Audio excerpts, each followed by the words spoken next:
Assalamualaikum warahmatullahi wabarakatuh. Perkenalkan, nama saya Anissa Safitri dengan NIM channel D023025. Baiklah, di sini saya akan memaparkan materi yang berjudul pemotongan PPh pasal 4 ayat 2 yang bersifat final.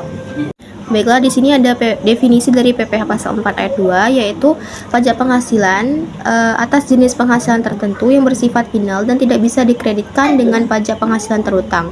PPh pasal 4 ayat 2 ini dikenal juga sebagai PPh final atau pajak penghasilan final. Secara umum, ketentuan mengenai PPh pasal 4 ayat 2 ini tertuang dalam Undang-Undang Nomor 36 Tahun 2008 tentang pajak penghasilan. PPh pasal 4 ayat 2 ini memiliki skema tarif khusus atas jenis setiap penghasilan, serta biaya yang terkait atas penghasilan tersebut tidak bisa menjadi pengurang penghasilan bruto. Baiklah, selanjutnya ada subjek dan objek PPh pasal 4 ayat 2, yaitu subjeknya sendiri antara lain setiap wajib pajak badan maupun wajib pajak pribadi yang penghasilannya dipotong oleh PPh pasal 4 ayat 2.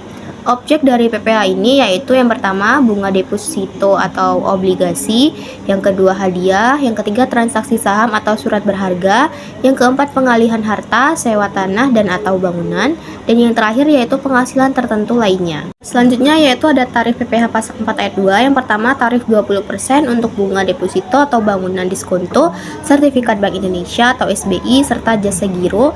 Yang kedua tarif sebesar 10% atas bunga simpanan yang dibayarkan oleh koperasi kepada para anggotanya kecuali bunga di bawah 240.000 tidak dikenakan pajak.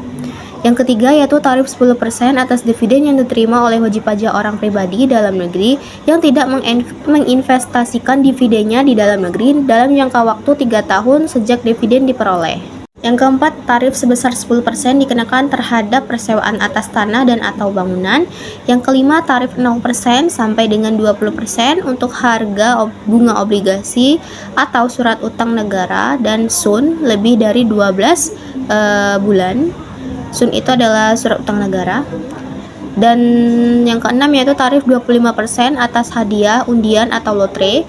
Yang ketujuh tarif 0,5% atas transaksi penjualan saham pendiri dan tarif sebesar 0,1% dikenakan atas transaksi saham bukan pendiri. Yang kedelapan yaitu tarif sebesar 5% atas pengalihan hak atas tanah dan atau bangunan termasuk usaha real estate, sedangkan tarif sebesar 1% atas pengalihan rumah sederhana dan rumah susun sederhana. Yang kesembilan yaitu tarif sebesar 0,1% atas transaksi penjualan saham atau pengalihan penyerahan modal pada perusahaan pasangannya yang diperoleh di perusahaan modal Ventura. Dan yang terakhir yaitu tarif sebesar 2,5% dikenakan atas transaksi derivatif berjangka panjang yang sudah diperdagangkan di bursa. Selanjutnya ada mekanisme pembayaran PPh pasal 24 ayat 2 yang bersifat final. Ada dua mekanisme. Yang pertama, mekanisme pemotongan, yaitu penyewa harus memotong PPh sebesar 10% dari uang sewa yang dibayarkannya. Mekanisme ini dilakukan sejak jika si penyewa adalah pihak-pihak yang disebut sebagai pemotong pajak, yaitu yang terdiri dari badan pemerintah, subjek pajak badan dalam negeri, penyelenggara kegiatan, BUT, kerjasama operasi, perwakilan perusahaan luar negeri lainnya, dan orang pribadi yang ditetapkan oleh Direktorat Jenderal Pajak. Yang kedua, mekanisme pembayaran sendiri, yaitu mekanisme di mana pajak final sebesar 10% dari uang sewa dibayarkan sendiri oleh pemilik tanah atau bangunan. Pada mekanisme ini, penyewanya bukan pihak-pihak yang disebutkan di atas, maka pemilik tanah atau bangunan yang harus menyetorkan sendiri pajak finalnya. Selanjutnya ada contoh soal yang untuk bunga deposito, yaitu Aditya menyimpan uang di bank sebesar ABC dalam bentuk deposito sebesar 100 juta dengan tingkat bunga 12% per tahun. Atas deposito tersebut, Aditya menerima bunga setiap bulan sebesar 1 juta. Berapa besaran pajak yang harus dibayarkan atas bunga deposito Aditya?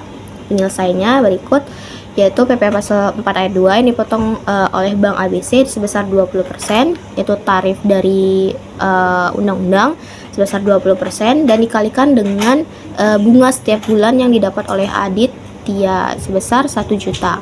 Maka didapatlah hasilnya 200.000 rupiah.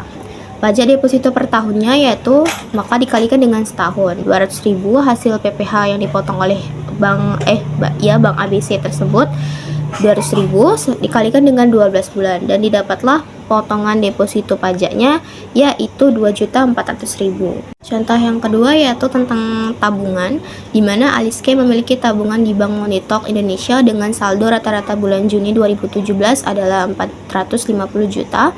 Bunga yang diberikan oleh Bank Monitok Indonesia sebesar 9% per tahun.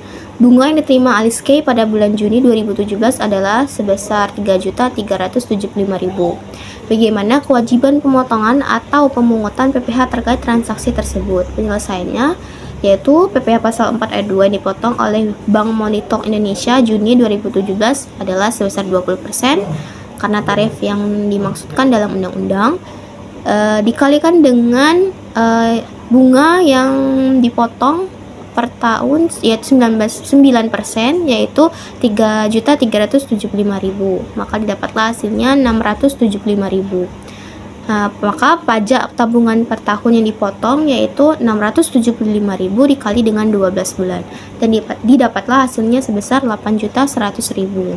Baiklah, sekian penjelasan materi saya mengenai pemotongan PPh pasal 4 ayat 2 yang bersifat final. Saya mohon maaf apabila ada salah kata maupun salah dalam penulisan materi saya. Saya akhiri, wabillahi taufik wal hidayah. Wassalamualaikum warahmatullahi wabarakatuh.